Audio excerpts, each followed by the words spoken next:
Hello friend, कैसे आप सब? ऑब्वियसली अच्छे होंगे।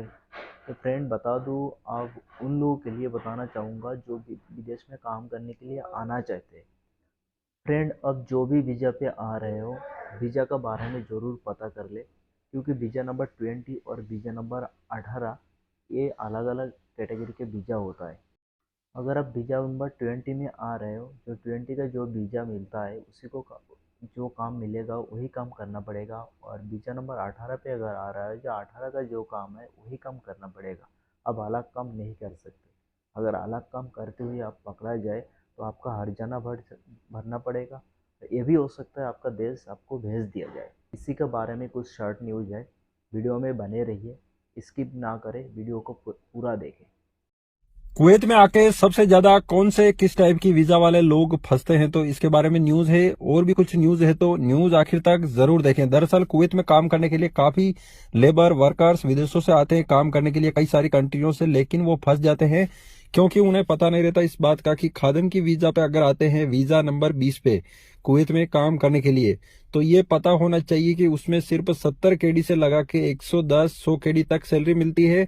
जिस कुवैती का वीजा होता है उसी कुवैती के घर पे काम करना पड़ता है। ये तो हो गई वैलिड और ये लीगल है। इसके बाद में जो भी लोग ये सोचते हैं कि खादिम की वीजा सस्ती है और खादिम की वीजा पे कुवैत में आके ढेर सारा पैसा, हर महीने 300-400 केडी 500 केडी सैलरी कमा सकते हैं, तो ये गलत है। क्योंकि कुवैत में इकामे के पैसे खर्च करके, वीजा के पैसे खर्च करके और फिर बाद में कहीं भी काम करते हैं, जो एक्सपीरियंस होता है वो, या फिर हेल्पर लेबर का काम करते हैं खादिम की 20 नंबर वीजा के ऊपर, तो ये कानून के खिलाफ है।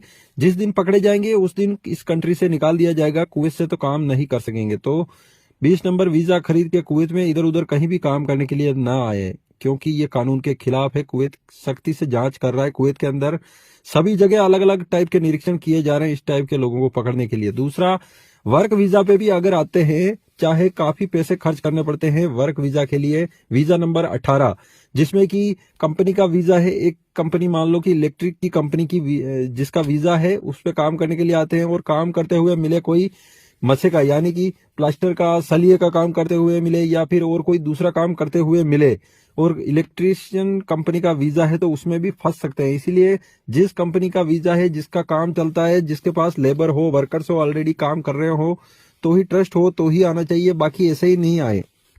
नहीं तो कुवैत के अंदर काम करते हैं तो डेली एक दिन का भी भरोसा नहीं है कि कितने दिन निकलेंगे कुवैत में। और कुवैत में इतना पैसा खर्च करके आते हैं तो कम से कम 2-3 साल तो निकलने चाहिए।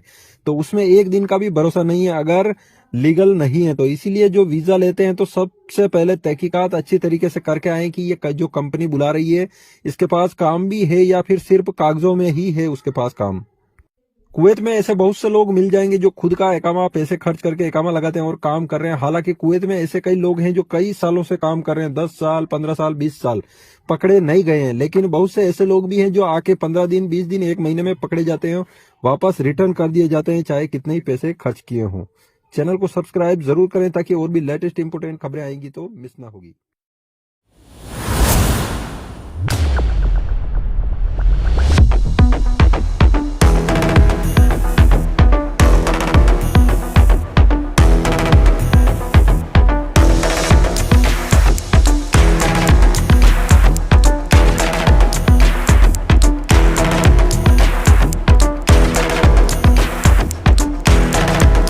आशा करता हूँ फ्रेंड वीडियो को पूरा देखे होंगे। मैं वीडियो के माध्यम से ये कहना चाहता हूँ, जो आप जो इतना पैसा खर्चा करके आ रहे हो, तो जो लीगल काम है उसी को करें। ऐसा काम ना करें तो आपका विदेश से वापस जाना पड़े आपका कंट्री। इसका बारे में अगर आप कुछ पूछना चाहते हैं तो कमेंट बॉक्स में मैसेज कर सकते हैं। वीडियो का अच्छा लगे तो लाइक कमेंट शेयर ज़रूर करें, और नया चैनल में नया है तो चैनल को सब्सक्राइब ज़रूर कर ले। मिलेंगे नेक्स्ट वीडियो में, तब तक के लिए जय हिंद।